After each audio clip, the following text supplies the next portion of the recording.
آج ویو 360 میں پاکستان میں جاری پولیو مہم، کامیابی کی راہ میں چیلنجز ہیں کیا؟ شمالی امریکہ کے سب سے بڑے پرندے کو معدومی کے خطرے سے بچانے کے لیے آبائی امریکی سرگرم، اور جانیں گے کہ بھارت کے زیر انتظام کشمیر میں انڈور مشروم فارمنگ کیسے کی جاتی ہے۔ مشروم کو باہر آنے میں 45 ڈیز لگتے ہیں۔ آپ 100 بیگ سے اگر آپ کا کمپوسٹ اچھا ہے 2 کوئنٹل کا آپ دماغ میں ایسٹیمیٹ رکھ سکتے ہیں۔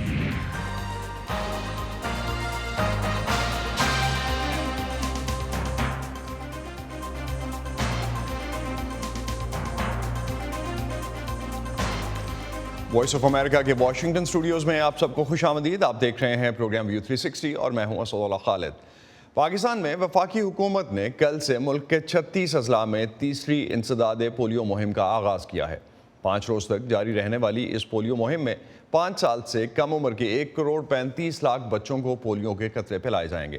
وفاقی وزارت صحت کے مطابق پنجاب کے 9، سندھ کے 8، بلوچستان کے 6 اضلاع اور اسلام آباد اس مہم میں شامل ہیں۔ پاکستان میں اس سال اب تک پولیو وائرس کے 20 کیسز رپورٹ ہو چکے ہیں، جن میں سے 17 ملک کے سرحدی علاقے شمالی وزیرستان میں ہیں۔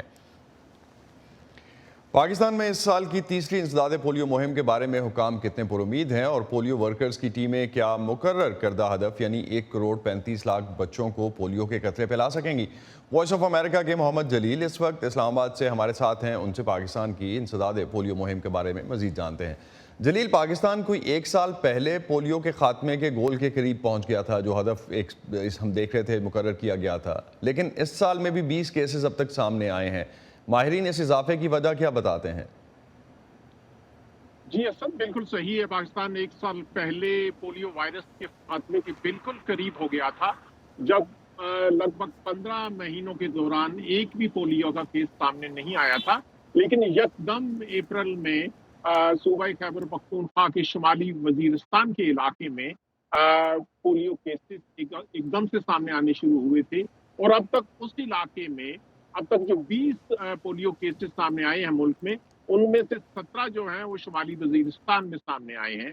انسداد پولیو کے عہدیداروں کا کہنا ہے کہ اس کی کئی وجوہات ہیں۔ ایک وجہ تو یہ ہے کہ وہاں پہ جو مقامی لوگ تھے وہ اپنے 5 سال سے کم عمر کے بچوں کو پولیو قطرے پلوانے سے انکاری رہے تھے۔ دوسری، وہاں پہ جو کچھ مقامی وجوہات کی وجہ سے خواتین رضاکار جو ہیں وہ انسداد پولیو کی جو مہم میں شامل نہیں تھی، اس لیے ان کی رسائی جو ہے گھروں کے اندر نہیں تھی۔ اس کے ساتھ ساتھ ایسے بھی واقعات سامنے آئے جب لوگوں نے اپنے بچوں کو قطرے تو نہیں پلوائے، لیکن ان کی فنگر مارکنگ ہو گئی، جو کہ بعد میں نظر آیا کہ وہ ایک بالکل جعلی تھی۔ اس وجہ سے جو پولیو وائرس ہے وہاں سے نکل کے وہ قریبی اضلاع میں گیا، اور اب تک شمالی وزیرستان، لکی مربت اور جنوبی وزیرستان میں 20 سے زائد کیسز سامنے آ چکے ہیں۔ اور اب پاکستان کی صحت کو حکام کا کہنا ہے کہ اس بات کو مد نظر رکھتے ہوئے انہوں نے اپنی مؤثر کیمپین چلانے کی کیمپین شروع کی ہے، تاکہ یہ ایسی صورتحال دوبارہ نہ آئے۔ تو جلیل، جس طرح اب ہم نے پچھلے اس سال کے جو خاص طور پہ سیلاب تھے، بارشیں تھیں، اس کے بعد جو سیلاب آئے تقریباً سبھی صوبوں میں ہم نے دیکھا اس سے تباہی ہوئی، تو کیا اس کا بھی کوئی اثر پڑے گا پولیو ویکسینیشنز کے کام پہ؟ یقیناً پاکستان میں ایک حالیہ شدید سیلاب کی وجہ سے جہاں عام لوگوں کی روزمرہ زندگی متاثر ہوئی، اور جو پولیو کی کمپین ہے وہ بھی ضرور متاثر ہوئی، اور اس کی وجہ سے جو پولیو کی جو افیکٹو کمپین ہے ان علاقوں میں نہیں کی جا سکی جو سیلاب سے شدید متاثر تھے۔ لیکن اب حکام کا کہنا ہے کہ سیلاب سے متاثرہ علاقوں میں بھی پولیو کی جو حالیہ مہم ہے ان کو ایکسٹینڈ کیا جائے گا، اور اس میں یقینی بنایا جائے گا کہ سیلاب سے متاثرہ علاقوں میں جو بچے ہیں ان تک بھی پولیو مہم کو پہنچایا جائے اور تمام بچوں کو پولیو کے قطرے پلائے جائے۔ لیکن ٹارگٹس جو ہیں، جس طرح سے ہم شروع میں جلیل بات کر رہے تھے، 1 کروڑ 35 لاکھ بچوں کو اگر ویکسینیشن پلانی ہے تو اس میں بہت سارے بچے ان ایریاز میں ہیں، اور ایکسیسیبلٹی اس وقت کہاں پہ ہے؟ اور انٹرنیشنل ڈونرز جو ہیں، ورلڈ بینک خاص طور پہ، یا باقی عالمی ادارے جو ہیں، عالمی ادارہ صحت جو ہے، وہ اس میں کس طرح سے کنٹریبیوٹ کر رہا ہے؟ اس بارے میں کچھ بتا سکیں آپ تو؟ یقیناً جو عالمی ادارے ہیں، پاکستان کا جو پولیو پروگرام ہے اس میں جو انٹرنیشنل ڈونر ہیں ان کی معاونت بھی حاصل ہے، اور وہ متعدد بار اس خواہش کا اظہار کر چکے ہیں کہ پاکستان جو اپنی پولیو مہم کو افیکٹو بنوائے، افیکٹو بنائے، اور خاص طور پر جو سیلاب سے متاثرہ علاقے ہیں یہ یقیناً ایک چیلنج ہوگا، لیکن حکام کا یہ کہنا ہے کہ وہ بھرپور کوشش کریں گے آگے سیلاب سے متاثرہ علاقوں میں بھی یہ جو حالیہ مہم ہے پولیو کی وہ جاری رہ سکے اور مکمل ہو سکے۔ تو سیکیورٹی کے حوالے سے جلیل اگر آپ کچھ بتا سکیں، کیونکہ حالیہ پولیو مہم جو ہے اس سے پہلے ہم جب دیکھ چکے کہ ایک مہم صرف سیکیورٹی کے خدشات کی وجہ سے مؤخر کرنی پڑی تھی، تو اس بار کیا اسپیشل ارینجمنٹس کیے جا رہے ہیں؟ سیکیورٹی حالیہ مہینوں میں خاص طور پر صوبہ خیبر پختونخوا کے بعض علاقوں میں ملیٹنٹس کی ایکٹیویٹی جو ہے اس میں بہت زیادہ اضافہ ہوا ہے، اور اب حال ہی میں یہ جو پیر سے شروع ہونے والی مہم تھی انسدادی پولیو کی، وہ لکیم مروت میں اسی لیے ملتوی کر دی گئی تھی کہ وہاں پہ کچھ سیکیورٹی خدشات تھے، لیکن حکام کا یہ کہنا ہے کہ اس صورتحال کو مد نظر رکھتے ہوئے نہ صرف لوکل انتظامیہ جو ہے وہ بھرپور تعاون کر رہی ہے، لیکن سیکیورٹی کو بھی بڑھایا جا رہا ہے۔ لیکن سیکیورٹی یقیناً ایک چیلنج رہے گی، اور اس چیلنج کے ہوتے ہوئے حالیہ مہم کو مکمل کرنا وہ اتنا آسان نہیں ہوگا۔ بہت شکریہ جلیل، آپ ہمیں اپڈیٹ کر رہے تھے اسلام آباد سے پاکستان کی حالیہ پولیو مہم کے بارے میں۔ اور جس طرح سے ابھی تک ہم دیکھ رہے ہیں جو سچویشن بن رہی ہے پاکستان میں بھی، ایک ہم نے احتجاج کی سچویشن جو ہے اس سے پہلے کچھ حد تک جو سیلاب متاثرین تھے وہ احتجاج کرتے ہوئے نظر آئے ایک طرف، اور اس کے علاوہ جو کووڈ کی جو سچویشن ہے پاکستان میں اور پوری دنیا میں پچھلے 2 سال سے، اس کی وجہ سے مختلف جگہوں پہ دنیا میں بھی اس حوالے سے خدشات اور بے چینی جو ہے وہ پائی جاتی ہے۔ اگر ہم چین کی بات کرتے ہیں، جس میں حالیہ اگر امریکہ نے کل ہی جس طرح سے سٹیٹمنٹ دیا کہ وہ چین میں عوام کے پرامن احتجاج کے حق میں ہے اور اس کی حمایت کرتا ہے، چین کے مختلف شہروں میں لوگوں نے کووڈ-19 کی روک تھام کے لیے نافذ کی گئی پابندیوں کے خلاف احتجاج کیا ہے، جبکہ چینی پولیس نے ملک کے بڑے شہروں شنگھائی اور بیجنگ میں مظاہروں کے پیش نظر کئی مقامات پر سیکیورٹی سخت کر دی ہے۔ چین میں گزشتہ 5 دنوں کے دوران کووڈ کے نئے کیسز میں مسلسل اضافہ دیکھا گیا ہے۔ چین کے نیشنل ہیلتھ کمیشن نے کل کووڈ کے 40,000 سے زائد نئے کیسز کی تصدیق کی ہے، جو کہ کرونا وائرس کی عالمی وبا کے آغاز سے لے کر اب تک کسی بھی ایک دن میں چین میں رپورٹ ہونے والے سب سے زیادہ کیسز ہیں۔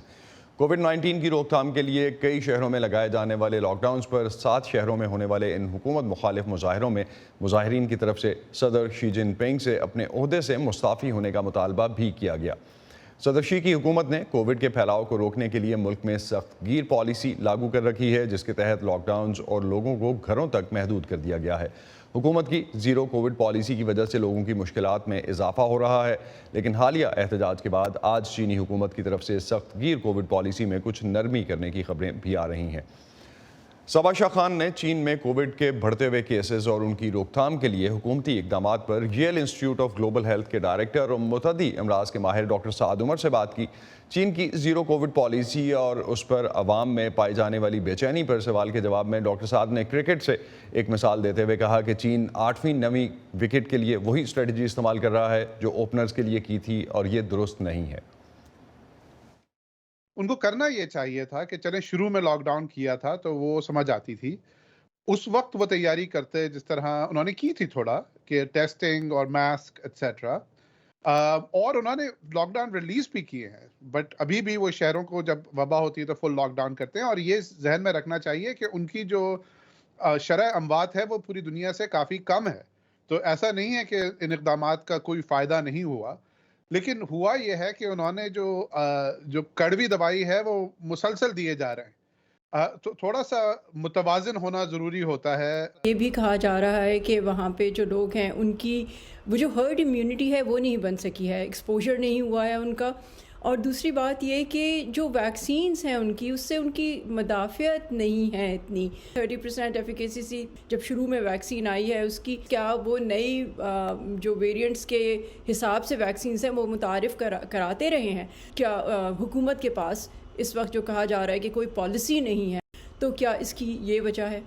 جو پینڈیمک ہوتی ہے اس کا جو آخر جو مستقل حل ہوتا ہے 2 طریقے سے ہوتا ہے، یا تو اتنے لوگوں کو انفیکشن ہو جائے کہ ان میں جو ہے مدافعت امیونٹی اتنی آ جائے کہ وہ تھوڑا سا اس کا جو امپیکٹ ہے، جو اس وبا کا اثر ہے وہ کم ہوتا جائے آبادی کی سطح پر۔ اس کا طریقہ یہ ہوتا ہے کہ اس سے پھر لوگ مرتے ہیں، اس کے بعد پاپولیشن میں، اس کے بعد آبادی میں مدافعت پیدا ہوتی ہے۔ تو جس طرح امریکہ میں 1 ملین سے زیادہ لوگ مر گئے، جو دوسرا جو ہے ویکسین والا ہے وہ زیادہ بہتر طریقہ ہے۔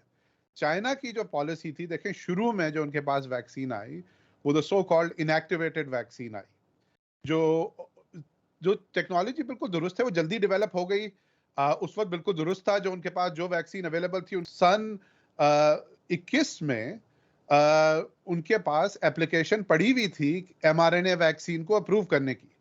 तो थोड़ा सा उनकी कौम परस्ती से कहें, थोड़ा सा जो उनकी अना है वो उनकी आड़े आई इस बात में, तो उन्होंने उस टेक्नोलॉजी को अप्रूव नहीं किया। तो एक तो पहली बात यह कि उन्होंने उस वैक्सीन को साइड लाइन किया।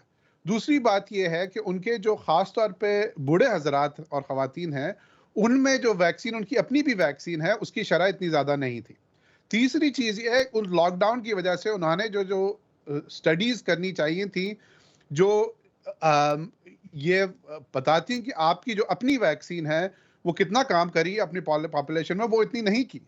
तो वो it's like flying blind for a while now. अब वो कुछ स्टडीज अमेरिका चाइना से बाहर से आई हैं, तो वो ये कहती हैं कि भाई आपकी वो शुरू में सही थी कि जब आपके पास कोई चीज़ और मौजूद नहीं थी तो आपको ज़्यादा बेहतर वैक्सीन या ज़्यादा डोजेस की ज़रूरत थी। तो इन सारी चीज़ों का जो है जो कहते हैं कि परफेक्ट स्टॉर्म सामने आ रहा है। तो क्या हम ये समझें कि एहतियात, मास्किंग और जो सोशल डिस्टेंसिंग है वो अब लोगों को तर्क कर देनी चाहिए, वरना उसके नुकसानात हैं? किस हद तक मोहतात होना अच्छा है और मोहतात अब होना चाहिए या नहीं होना चाहिए? इस वक्त म्याना रवि जो है वो बेहतरीन हिकमत अमली है। जब माहिरीन कहते हैं कि एहतियात करें तो इसका ये मतलब नहीं है कि ज़िंदगी छोड़ दें, ज़िंदगी जारी रखें, एहतियात करें जहाँ पे बिल्कुल हाई रिस्क सिचुएशन है। पाकिस्तान, भारत, बांग्लादेश और कुछ काफ़ी अफ्रीका के ममालिक में फ्लू वैक्सीन इस वक्त इतनी ज़्यादा नहीं है, लेकिन जो लोग हासिल कर सकते हैं फ्लू वैक्सीन, ख़ास तौर पे जो बूढ़े हजरात हैं, ज़ईफ़ ख़वातीन और हजरात हैं, फ्लू वैक्सीन अगर अवेलेबल है वो लगवाएं, क्योंकि जैसे आप कह रही थी कि और वायरसेस भी आजकल फैल रहे हैं, ख़ास तौर पर सर्दी के मौसम में।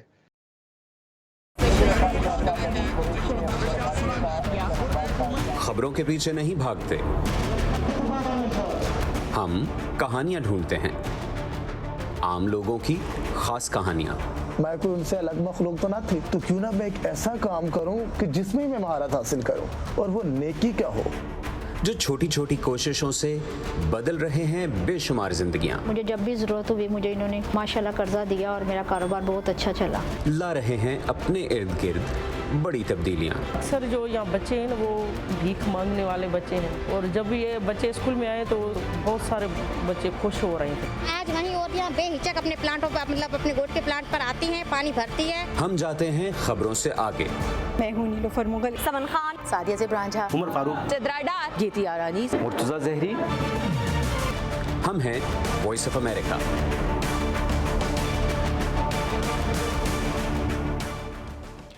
कैलिफोर्निया कॉन्डोर गिद्ध की एक ऐसी किस्म है जो कि शुमाली अमेरिका का सबसे बड़ा परिंदा समझा जाता है। एक अरसे तक इसकी नस्ल मादूमियत के ख़तरे से दो चार रही है। वॉइस ऑफ अमेरिका की इस रिपोर्ट में जानने की कोशिश की गई है कि कैसे अमेरिका का एक आबाई कबीला यूरोक इन कॉन्डोर्स को नस्ल को बचाने की कोशिश कर रहा है और उनकी बहाली के लिए कोशिशें कर रहा है। देखते हैं ये कोशिशें कहाँ तक कामयाब हो रही हैं। अमेरिका के जंगली हयात के हुकाम का कहना है कि ये 1 सदी से ज़ायद अरसे में शुमाल अमेरिका में बहरुल काहिल के साहली इलाकों के किसी जंगल के ऊपर परवास करने वाले पहले कैलिफोर्निया कॉन्डोर्स हैं। कैद में परवरिश पाने वाले ये कॉन्डोर्स एक नई दुनिया में उड़ने से पहले इस बाड़े में रहते थे। कभी भी आज़ादाना परवाज ना करने के बायस अब उन्हें बहुत कुछ सीखना होगा। हम देख रहे हैं कि वो आहिस्ता आहिस्ता ज़्यादा आगे तक परवाज कर रहे हैं। जंगली हयातियात की एक माहिर और शुमाली कैलिफोर्निया के यूरोक कबीले की रुकन है। वो कॉन्डोर्स को वापस लाने में कबीले की कोशिशों की क़यादत कर रही हैं, क्योंकि ये परिंदा यूरोक कबीले की तारीख और रसूम में मरकजी हैसियत का हामिल है। A0 हमारी वाहिद मादा कॉन्डोर है और मैंने इसका उर्फी नाम नेजिम रखा है। ने चिनुखा, जिसका मतलब है कि वो हमारी दुआओं को साथ ले जाती है। सिर्फ कॉन्डोर के रिवायती किरदार की वजह से नहीं, बल्कि इसलिए कि बहुत से ऐसे लोग हैं जो कॉन्डोर के लिए दुआएं करते रहे हैं और वो जहाँ भी जाती है वो हमारी दुआएं अपने साथ ले जाती है। कॉन्डोर्स के परों की लंबाई 3 मीटर होती है और वो 60 साल तक जिंदा रह सकते हैं, लेकिन वो बहुत आहिस्ता अपनी नस्ल बढ़ाते हैं। हर 2 साल में औसतन उनका सिर्फ एक बच्चा होता है। 19वीं सदी में सोने की तलाश में यहाँ आने वालों से शुरू होने वाली आबादकारी के तबाहकुन असरात इन परिंदों को खत्म होने के करीब ले आए थे।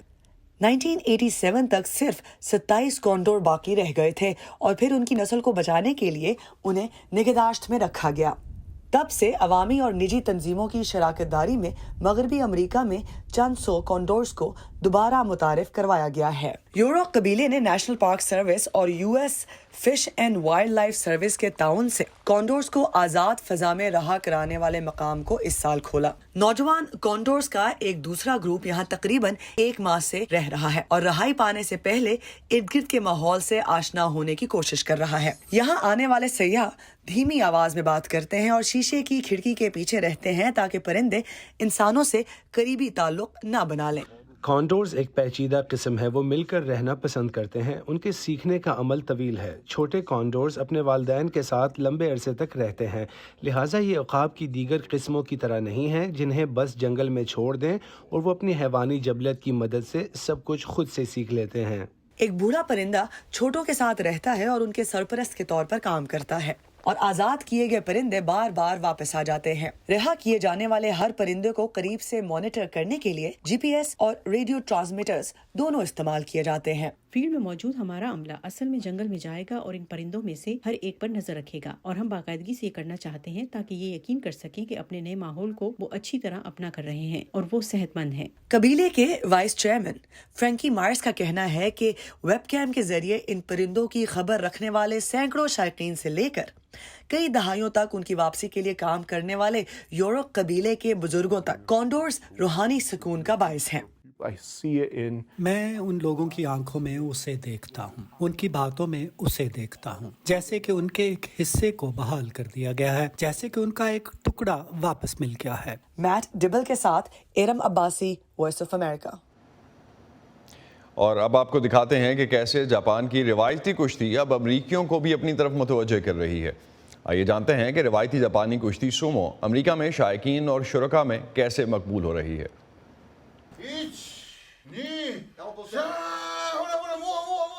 एक हालिया सूमो क्लास में साबिक सूमो प्रोफेशनल यामा, जिन्हें जापान में उनके अखाड़े के नाम से यामा मोतो यामा से याद किया जाता है, अपने तालिब इल्मों की सख्त तरबियत करवा रहे हैं। प्रोफेशनल स्पोर्ट में यामा टॉप डिवीजन में पहुंच चुके थे, लेकिन उनका नाम तकरीबन 2 दर्जन रेसलर्स के साथ एक मैच फिक्सिंग स्कैंडल में सामने आने के बाद उन्हें 2011 में ज़बरदस्ती रिटायर कर दिया गया।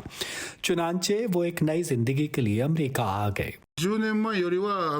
मेरे ख्याल में अमेरिका में सोमो खेल की सतह 10 साल पहले के मुकाबले में बेहतर हुई है। मैं बिल्कुल नहीं जानता कि इसकी वजाहत कैसे की जाए, लेकिन ये अब भी इतना अच्छा नहीं है कि बैनुल अक़वामी मुकाबलों में कामयाबी हासिल कर सके। वो इसे तब्दील करने की उम्मीद रखते हैं। सूमो खेलने वाले शौकिया मर्दों के साथ साथ खवातीन भी इस जानिब मुतवज्जो हो रही हैं। ज़ाहिर लगता नहीं, लेकिन ये यकीनी तौर पर ज़्यादा थका देने वाला है। आप इसमें जाते हैं जो 5 सेकंड की तरह महसूस होता है, लेकिन आप अपने जिस्म का हर पट्टा इस्तेमाल करते हैं। इनके लिए जो तकनीक बेहतरीन है वो मेरे लिए काम नहीं करेगी, लिहाजा आपकी साख्त आपकी ताकत पर मुनहसर है। आपको मुख्तलिफ महारतों का इस्तेमाल करना होता है। अपने अरूज पर यामा का वजन 270 किलोग्राम से ज्यादा था, जो अब तक का सबसे भारी जापानी निजाद सूमो पहलवान था। बैनुल अक़वामी सतह पर सिर्फ रूस से ताल्लुक रखने वाले ओरारा और अमरीकी रियासत हवाई से ताल्लुक रखने वाले कोनिशिकी उनसे आगे थे। शौकिया सूमो में वजन के मुख्तलिफ दर्जे होते हैं। अच्छी बात यह है कि इस शौकिया सूमो में वजन की कैद नहीं, लिहाजा अगर आप छोटे हैं तो आपको डेविड बमुकाबला गुलायत के मुकाबले जैसे मंजर का मौका भी मिल सकता है और आप किसी ऐसे शख्स को हरा सकते हैं जो बहुत बड़ा हो। यामा का कहना है कि महारत सबसे अहम है। सोमो में वजन और वक्त अहम है। मुस्तहकम तवाजुन और दुरुस्त वक्त पर दाव लगाने से लोग जीत सकते हैं। और साइज से कतई नजर नई महारतों के साथ वर्जिश करना। माइको सलवन के साथ नदीम याकूब, वॉइस ऑफ अमेरिका। अमेरिका, जो मुल्क है ख्वाबों का, अपने ख्वाबों को हकीकत बनाने वालों का, अपनी इजाद से दुनिया बदलने वालों का, तहकीक, तजुर्बात और टेक्नोलॉजी से हम सबको नई राह दिखाने वालों का, कुछ कर गुजरने का जज्बा लिए अपना कल रोशन बनाने वालों का।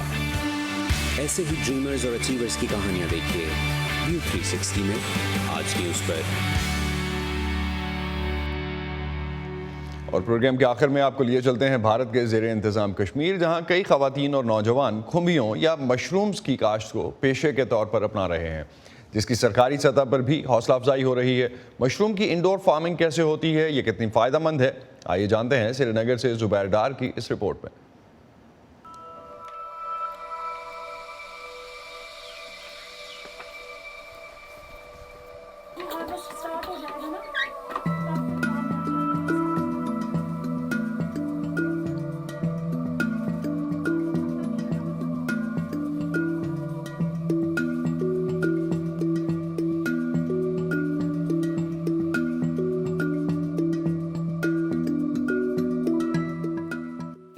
प्रोफेशनली एक फ़ूड टेक्नोलॉजिस्ट हूँ। मैंने एमटेक फ़ूड टेक्नोलॉजी कंप्लीट किया हुआ है। पढ़ाई के दौरान ही मेरा जहन में था कि मेरा एक वेंचर होना चाहिए, but that should be related to my subject only.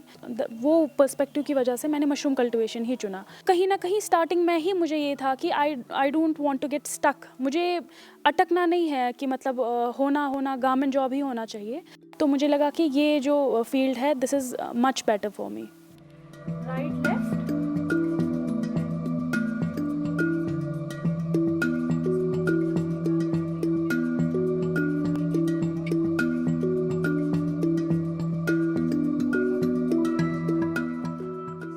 2 seasons में हमें ये क्रॉप मिलता है, autumn and spring. It is a income generating scheme, employment generating scheme, and इसलिए इसमें बहुत बढ़ावा गवर्नमेंट की तरफ से भी है। काफ़ी फंड्स भी आते हैं जो हम डिसमिनेट करते हैं up to our farming community through the department of agriculture. तो ये एक फ़ायदेमंद बिजनेस अपॉर्चुनिटी बनती है अनएम्प्लॉयड यूथ के लिए। कि मशरूम एक एक्सक्लूसिव इंडोर क्रॉप है। अगर आपके पास कोई भी जगह है, छोटा सा आपका मतलब 400-300 स्क्वायर फीट का भी एरिया, आप उसमें भी मशरूम कल्टीवेशन स्टार्ट कर सकते हैं। ज़रूरी नहीं है कि आप पढ़ लिख के घर में बैठे, या अगर ज़रूरी नहीं है कि आप बाहर जॉब के लिए जाए। मशरूम को बाहर आने में 45 डेज़ लगते हैं। अगर आपके पास 100 बैग्स हैं, आप 100 बैग्स से अगर आपका कंपोस्ट अच्छा है 2 क्विंटल का आप दिमाग में एस्टिमेट रख सकते हैं। And up to 20,000 to 30,000 rupees आप एक यूनिट से 2 मंथ्स के या 1-1.5 महीने के ड्यूरेशन में आप कमा सकते हैं। मेरे जो ऑर्डर्स है वो गवर्नमेंट इंस्टीट्यूशंस या हायर सेकेंडरी स्कूल्स या बाकी ऑर्गेनाइजेशन है, वहाँ जाते हैं। कभी कभार मैं वेंडर्स को बेचती हूँ जब वहाँ से ऑर्डर आ जाता है, अदरवाइज़ मेरा डायरेक्ट सेलिंग हो जाता है।